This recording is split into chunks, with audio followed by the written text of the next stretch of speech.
All right, so yesterday I tweeted out that I was gonna make a whole video about why Tezos is the future, and why it's the new Bitcoin. And some people thought I was joking, but I wasn't. Here we are. All right. So there's two main reasons, right? There's two reasons why, fundamentally speaking, why I believe Tezos is gonna blow up, right? And of course, there's two reasons, and the main reason. Those two reasons are one, memes, and proof of stake. And you're probably thinking, what do you mean by that? Well, we'll get to it. All right, give me 2 seconds. So memes, right? If you go to YouTube right now and look up passive income, you will see lots of memes, right? Lots of white dudes, some Asian guys, and some Latinos, sprinkled in there. There's even like a black woman, but lots of memes about how you can make money with passive income, blah blah blah. In fact, if you know anything about investing or trading, you probably know the movie The Big Short.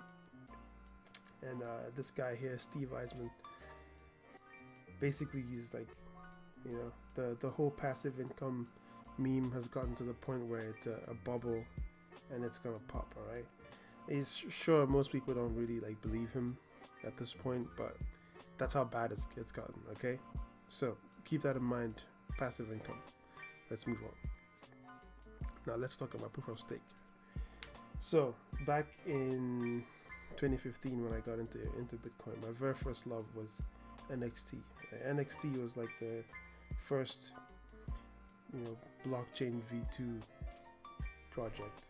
It could do all kinds of things. You could have assets on it before Ethereum. You could save your address with a domain name, so you didn't have to like remember, oh, what's my address at, some long 20 string code or whatever. No, you could save images, you could send messages, you could send dividends to holders of your token. All right, it was great.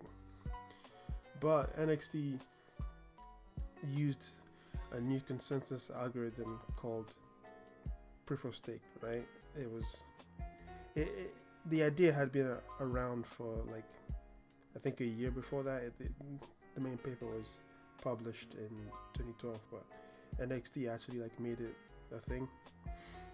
But of course, this is crypto in 2013. Everyone was basically like a maximalist. So the idea that you would use a consensus algorithm that is not proof of work invented by our Lord and Savior Satoshi was hated, and people were like, oh, this the problem with the proof of stake system is the rich get richer, because obviously the more coins you have, the more coins you make from the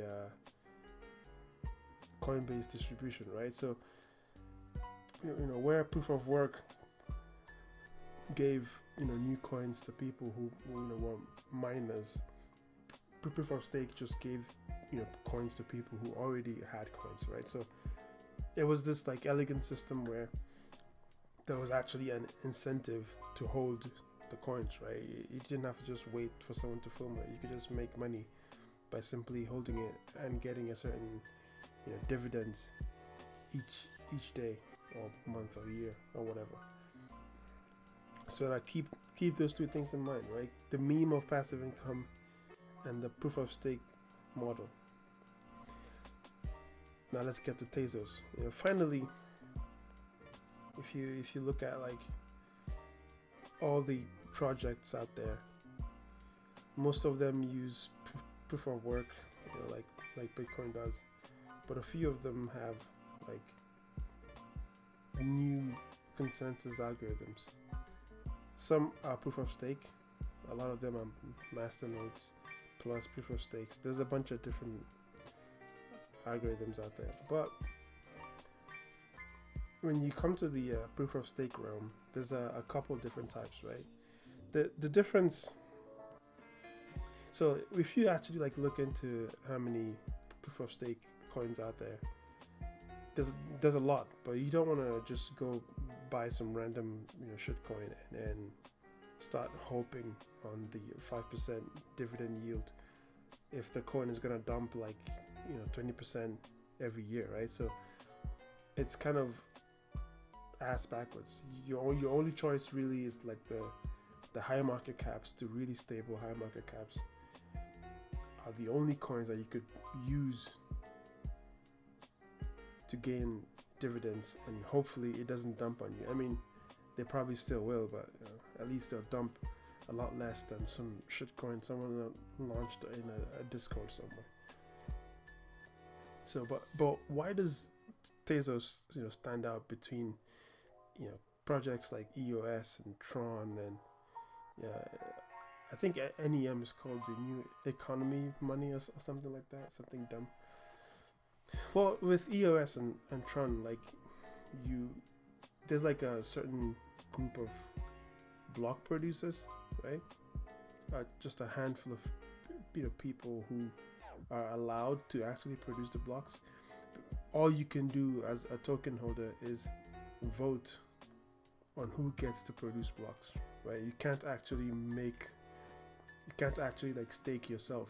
You can only vote for people to stake. And the whole thing is kind of gross. It's super centralized. No one likes it. The only difference here is NEM, which actually is kind of interesting because they have a proof of stake model, but it's different. It's POS plus, right? So basically, the plus there is the people who have more activity. So sending coins and actually running a full node and that kind of thing. The more activity you have in the wallet, the more you make, right? So it's not just based on how much coins you have, it's how much activity you have, and that goes against the whole like passive income meme, right? Like why would I wake up every day and do like actual work? Gross. So yeah, it's different. EOS has like 21 block producers, centralized. Tron has like 27, block producers. Basically, if you want to be a block producer, you have to go meet these guys and get some like authority. The whole thing is very decentralized, except Tezos. Tezos is the only one that anyone can get a wallet. Anyone can download coins. Anyone can download the wallet and buy coins and become a block producer, right? Sure, they still have like a DPoS system, a delegated proof of stake system, where people can delegate their ability to bake to someone else. Sure, but anyone can become a baker, right? You don't have to get some special authority. It's not limited to 21 or 27 people, which is why I quickly looked up my Tezos Baker, the website that like tracks a couple bakers out there, and there's 115. So like it's the only like purely proof of stake large cap out there, right? Which is why companies like Coinbase launching custody programs where you can just leave your coins with Coinbase and they can pay you the dividend, right? Because again, Coinbase doesn't have to go ask Brightman and his wife for permission to launch a staking operation. Now, finally, the main reason why you should buy Tezos, right? The main reason is because I have a bag. Okay, that's honestly the main reason. If you buy my bags, you make money.